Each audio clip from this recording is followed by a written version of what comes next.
9. Tag, Franz von Sales, Gott ganz hingegeben. Die Liebe äußert sich nicht nur im Gebet, indem sie uns mit Begeisterung für Gott und mit innerem Feuer erfüllt, sondern, wenn sie echt ist, erfüllt sie uns auch mit dem festen Entschluss, dem unbesiegbaren Mut und unbeheimbaren Gehorsam, die notwendig sind, um die Anordnungen des göttlichen Willens auszuführen. Diese Tat Liebe hat der heilige Franz von Sales vorbildlich vorgelebt. Er kennt nicht nur den geoffenbarten Willen Gottes in den Geboten, Räten und Einsprechungen, dem wir gehorchen oder widerstehen können, sondern auch den Willen seines Wohlgefallens, den wir in den Ereignissen erkennen, in den Fügungen und Zulassungen der Vorsehung.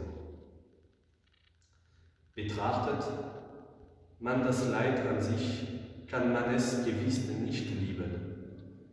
Sieht man es aber in seinem Ursprung, das heißt in der göttlichen Vorsehung, im göttlichen Willen, das ist es unendlich liebenswert.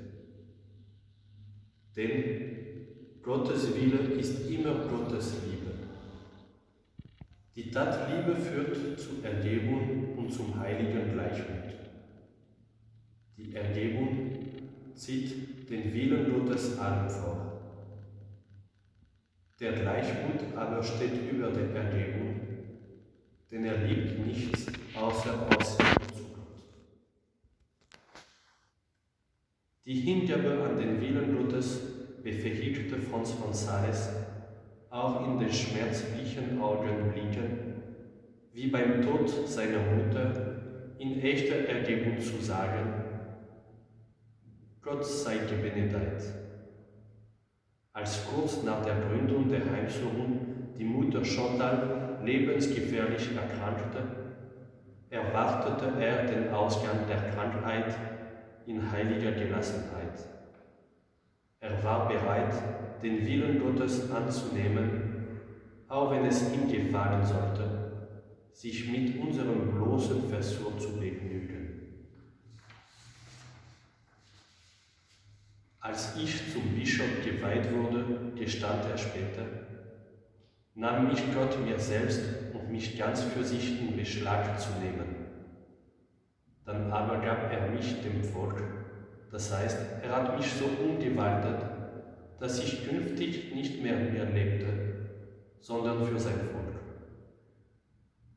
Das ist der tiefste Grund seiner Heiligkeit, die Ekstase der Tat oder des Lebens, das in jeder Hinsicht außerhalb und über unserer natürlichen Verfassung steht. Darin sieht er das Pauluswort erfüllt: Ich lebe, doch nicht mehr ich, vielmehr lebt Jesus Christus in mir. Und er fügt hinzu, das heißt, unser menschliches Leben aufgeben, um ein höheres Leben zu führen. Dieses neue Leben ist die Liebe. Das heißt aber nicht mehr menschlich leben, sondern übermenschlich. Das muss eine ständige Entrückung sein, eine fortwährende Ekstase der Tat und des Wirkens. Lasst uns beten. Gütiger Gott, du hast den heiligen Franz von Sales dazu berufen, als Bischof und Lehrer allen alles zu werden.